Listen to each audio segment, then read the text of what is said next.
Tun. Vora.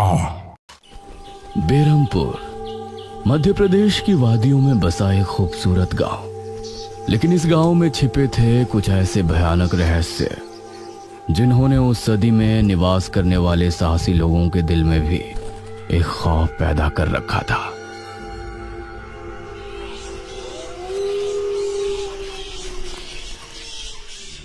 आज तो बहुत दिनों के बाद मित्रों से मिलना हो रहा है, बहुत आनंद आएगा।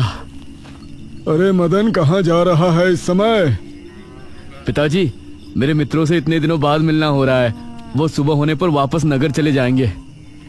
अरे तुझे पता नहीं क्या, आज शनिवार की रात है। आज के दिन निशिर मोलो गांव में घूमते हैं। पिताजी, चाहे निशिर मोलो आए या नरकासुर, मुझे आज मेरे मित्रों से मिलने से कोई नहीं रोक सकता।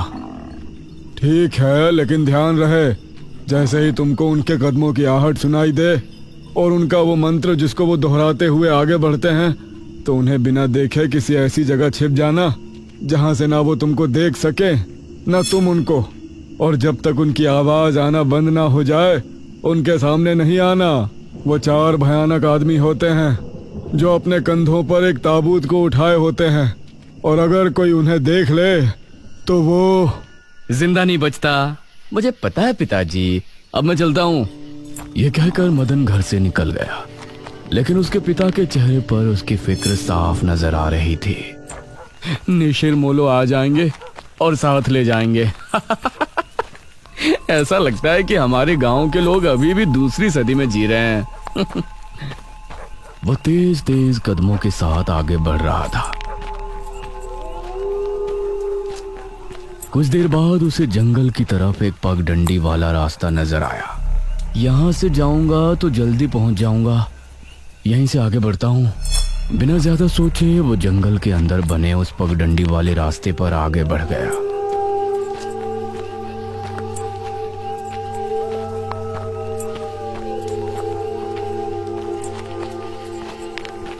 आज तो बहुत मजा आने वाला है, मिलकर खूब मदिरा पान भी करेंगे।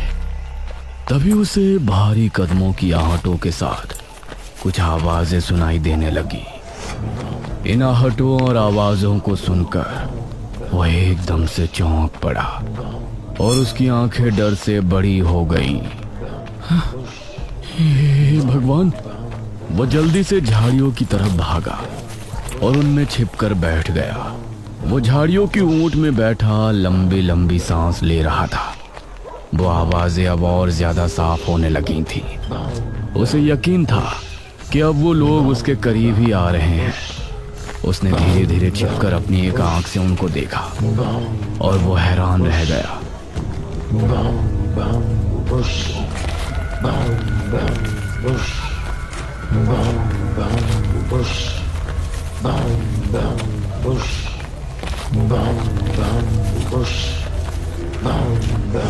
हे भगवान, मैंने इन्हें देख लिया।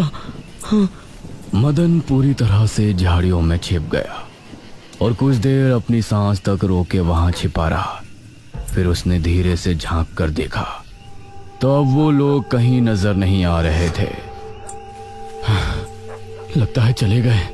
वो वहां से निकला और दोनों तरफ देखा तो वहां कोई नजर नहीं आया। शुक्र है भगवान, उसने एक कदम बढ़ाया ही था कि तभी उसे फिर से वही आवाजें अपने ठीक पीछे से सुनाई देने लगी। उसने एक झटके से पलटकर देखा तो वो चारों ताबूत वाले शख्स ठीक उसके पीछे खड़े थे।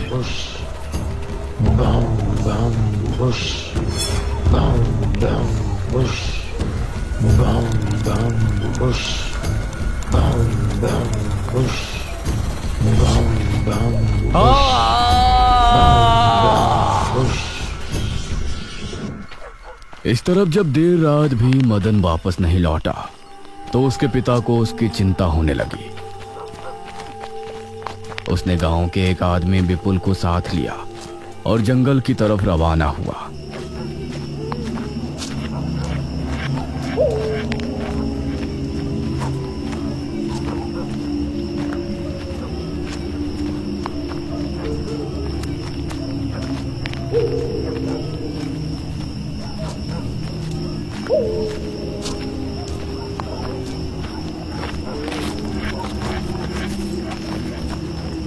काफी देर बाद एक बरगद के पेड़ के पास जाकर उनके कदम रुक गए और आंखें खौफ से फट पड़ी। उन्होंने मदन को रहस्यमयी परिस्थिति में पाया।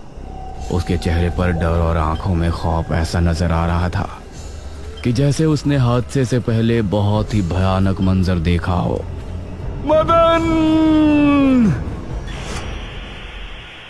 400 साल बाद अंधेरा जंगल, सुनसान रास्ता, चारों तरफ सिर्फ पेड़ पौधे और कोहरा। मेघना उनके बीच अकेली खड़ी थी। कोई है? क्या यहाँ कोई है? उसने कुछ कदम आगे बढ़ाए। उसके सवाल का कोई जवाब तो उसे नहीं मिला, लेकिन कुछ टपकने की टप टप की आवाज अब उसे बराबर आ रही थी। मैं यहाँ क्या कर रही हूँ? कौन लाया है मुझे यहाँ पर? वो खुद को वहां पाकर बहुत परेशान थी। तभी उसने देखा कि कोई चीज उड़ती हुई उसी की तरफ आ रही है। वो उसे हैरानी से देखने लगी। पास आने पर पता चला कि वो कोई विशालकाय भयानक पक्षी था। बचाओ! मेघना उससे बुरी तरह से डरकर भागने लगी और वो उसका पीछा कर रहा था। मेघना ने उसे पीछे पलटकर देखा तो वो उसको पकड़ने ही वाला था, लेकिन तभी मेघना एक पेड़ से टकराई। उसने देखा कि उस पेड़ से हरे रंग का पानी टपक कर नीचे गिर रहा था। मेघना उस हरे पानी को गौर से देख रही थी। तभी अरे ओ मेघना, उठ जा यार, कब तक सोएगी? मेघना आंखें मलते हुए नींद से जागी। उसने देखा कि सुबह के 9 बज चुके थे। ओह शिट, हम तो लेट हो गए। तूने मुझे उठाया क्यों नहीं? मेघना अपनी एक पार्टनर इशिता के साथ दिल्ली में रह रही थी, जहां वो एक लैब में काम किया करती थी। दोनों ने साथ नाश्ता किया और फिर तैयार होकर अपनी लैब के लिए निकल गई।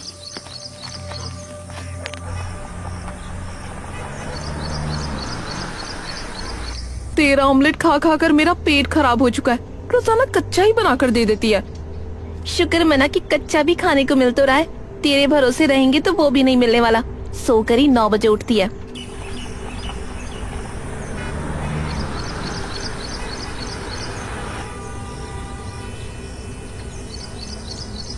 ये दोनों लैब में पहुंची और वहां जाते ही इशिता के पास प्रोफेसर जयदेव की कॉल आई। तुम दोनों ने इस बार बहुत समय ले लिया है। जो एंटीडोट बनाने का काम तुमको दिया था वो पूरा करोगे या नहीं? प्रोफेसर साहब, बस ये समझ लीजिए कि काम होने ही वाला है। आप हमें 3 दिन का समय और दीजिए। ये कहकर उसने कॉल काट दिया। तो इतने दिनों से प्रोफेसर को घुमा रही है, आखिर तो ये एंटीडोट तैयार करेगी कैसे? ये सुनकर इशिता ने एक किताब निकाली।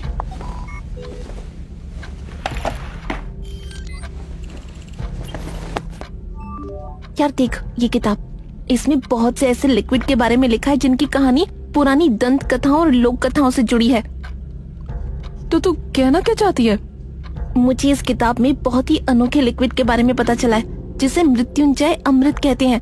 हम उस लिक्विड का टेस्ट करेंगे और अगर वो हमारे काम का निकला तो उसे यूज भी कर सकते हैं। मृत्युंजय अमृत? देख, मैं तेरे साथ कहीं नहीं जाने वाली हूँ। ये सब बातें बकवास होती हैं। अरे देख तो सही, इस पेड़ से हर पूर्णमासी की रात ये हरा लिक्विड टपकता है। तभी मेघना ने देखा कि उस पन्ने पर किसी मृत्युंजय अमृत के बारे में लिखा था और उसमें ठीक वही पेड़ दिखाया गया था जो मेघना रोजाना अपने सपने में देखा करती थी। मतलब उस हरे पानी की बात ही इस किताब में लिखी थी। हे भगवान, क्यों हिला डाला ना, है ना इंटरेस्टिंग? मेघना ने कुछ सोचा और फिर जवाब दिया, हाँ तो हम दोनों कल ही बेरमपुर गांव के लिए निकलते हैं।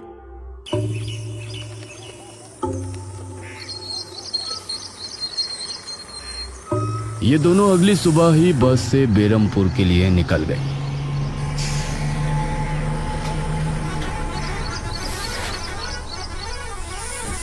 वैसे एक बात बता, तू मेरे साथ वहाँ जाने के लिए एक ही बार में कैसे राजी हो गई?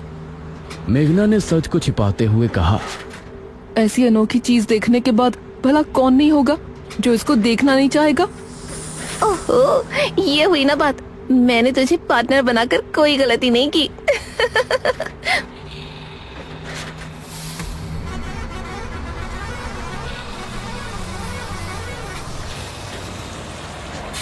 ये दोनों 5 घंटे के सफर के बाद एक जगह उतरी। इनके ठीक सामने एक बड़ा सा गेट था जिस पर नाम लिखा था बेरमपुर। इशिता और मेघना ने जैसे ही गेट के अंदर कदम रखा तो अचानक से मौसम बदला। सूरज मानो बादलों के पीछे छिप गया और एक हवा अपने साथ आंधी ले आई। अरे वाह, गांव का मौसम तो बहुत ठंडा है। इधर गांव के लोग भी अचानक बदलते मौसम को देखकर हैरान रह गए। अरे ये क्या, अभी तक तो काफी गर्मी थी, ये अचानक आंधी कहां से आ गई? मुखिया जी, लगता है बारिश भी जरूर आएगी। इधर मेघना और इशिता दोनों ही गांव की तरफ बढ़ रही थी। यार, ये गांव के लोग ठीक तो होंगे ना? गांव के लोग तो ठीक ही होते हैं, अजीब तो हम शहर वाले होते हैं। ये बात तो तूने बिल्कुल पते की कही। इशिता और मेघना दोनों गांव के चौक पर पहुंची। वहां एक कुआं भी था और वहीं मुखिया भी 2 आदमियों के साथ खड़ा था। अरे बच्चियों, तुम दोनों कौन हो? अब नमस्ते जी, मेरा नाम इशिता है और ये है मेरी दोस्त मेघना। अच्छा बेटा, वैसे हमारे गांव में किस वजह से आना हुआ? वो असल में वो अंकल, हम लोगों को अपनी स्टडी के लिए 5 गांवों के बारे में लिखना है, इसलिए हम लोग यहाँ आए हैं। इसके बाद और 4 गांवों में जाएंगे। ओह अच्छा, फिर तो ठीक है बच्चों, हम तुम्हारी जितनी हो सके उतनी मदद करेंगे। जी अंकल, क्या हमें यहाँ कुछ दिन के लिए रहने के लिए कोई घर मिलेगा किराए पर? अरे बच्चों, तुमको किराए की घर की क्या जरूरत है? तुम दोनों जब तक चाहो मेरे ही घर में रह सकती हो। ठकुराइन वैसे भी लड़कियों से बहुत प्यार करती है। जी शुक्रिया अंकल।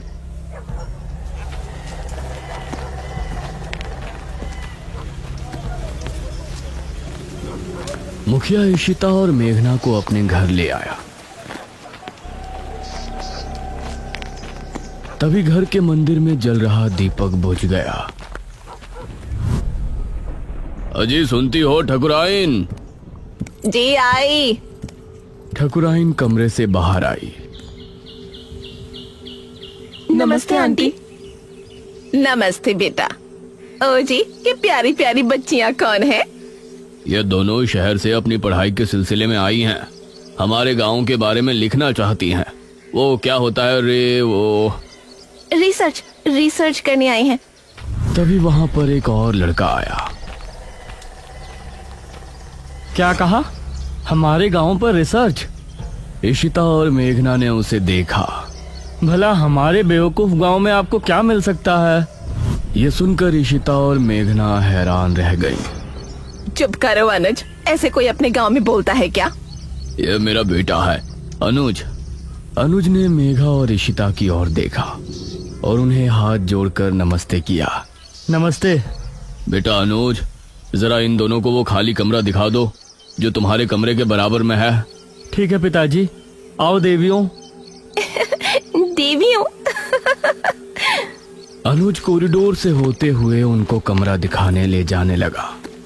इसी समय गांव के मंदिर में बैठा पुजारी भगवान की आरती कर रहा था। तभी अचानक से दिया बुझ गया। ये संकेत तो ठीक नजर नहीं आ रहे। हे प्रभु, रक्षा करना। वैसे आप लोगों को रिसर्च करने के लिए यही गांव मिला था? अरे हम लोगों को 5 गांवों के बारे में लिखना है, तो इसीलिए जो भी गांव पास दिखा चले आए। इसके बाद और किसी गांव में जाएंगे। अच्छा, वैसे यहाँ कुछ ऐसा है जो कि रहस्यमय या ऐतिहासिक हो? हाँ है ना, एक राजमहल। राजमहल यहाँ? हाँ, 400 साल पहले जो यहाँ के राजा हुआ करते थे, उनका महल। वैसे अनुज, क्या तुम हमें उस महल में लेकर चलोगे? हाँ, तुम लोग जाना चाहोगी तो जरूर। तो ठीक है, रात को जब सब सो जाएंगे तो हमें वहाँ ले चलना। यह सुनकर मेघना इशिता को हैरानी से देखने लगी। रात के समय तुम लोग मजाक तो नहीं कर रहे? नहीं, हम तो चलने को तैयार हैं। तुम्हें डर लग रहा है तो बताओ। मेरा गांव है ये, मुझे क्यों डर लगेगा? ठीक है, ले चलूंगा, लेकिन पिताजी को और माँ को पता नहीं चलना चाहिए। ग्रेट। तो बताओ किस टाइम आ रहे हो? 12 बजे तक पिताजी और माँ दोनों सो जाएंगे। मैं उसी समय तुम लोगों को ले आऊंगा। हाँ सही है। ये कहकर अनुज ने उन्हें कमरे में छोड़ा और वहां से चला गया। ये क्या? हम तो उस मृत्युंजय अमृत के बारे में पता करने आए थे ना। अब हम ये राजमहल क्यों जा रहे हैं? अरे उसको सीधा पूछते तो उसे शक हो जाता ना। आज हम राजमहल चलते हैं और फिर कल उसे जंगल जाने को कहेंगे और वहाँ जाकर बातों ही बातों में उसे मृत्युंजय अमृत के बारे में पूछेंगे। ये सही है। इस तरफ गांव के लोग मौसम के बदलती ठंड से बहुत हैरान थे। पुजारी बार बार आसमान की तरफ देख रहा था, जहां उसे काला अंधेरा इधर उधर घूमता हुआ नजर आ रहा था। करीब 12 बजे जब मुखिया और उसकी पत्नी गहरी नींद में थे, तो अनुज कमरे से निकला। अरे लगता है आ गया। इशिता ने उठकर दरवाजा खोला। हाय अनुज। तुम लोग तैयार हो? हाँ चलो, हम तो रेडी हैं। तो चलो। अनुज इनको लेकर घर से निकला और इन्होंने 2 गलियां पार कर ली थी। उफ, तुम्हारे गांव में हवा इतनी ज्यादा चलती है क्या? रोज तो नहीं चलती, लेकिन शहर की 2 लड़कियों के साथ लगता है उनके शहर का प्रदूषण भी आंधी के रूप में साथ आ गया। कुछ देर चलने के बाद ये तीनों एक बड़े से राजमहल के सामने खड़े थे, जिसे देखकर मेघना को कुछ याद आने लगा। ऐसा लगता है कि इस राजमहल को मैंने पहले कहीं देखा है। ये है राजमहल, राजा सूरजभान का। वाकई में काफी आलीशान है। यह कहते हुए इशिता ने अपने कैमरे में उसकी एक फोटो ली। हमें खिड़की से अंदर जाना पड़ेगा, इसका दरवाजा सालों से जाम है। ये तीनों एक खिड़की के रास्ते राजमहल में पहुंचे और वहां की हर एक चीज मेघना को जानी पहचानी लग रही थी। इस तरफ गांव में आंधी का बहाव बढ़ने लगा था। सभी अपने अपने घरों में आराम से सो रहे थे।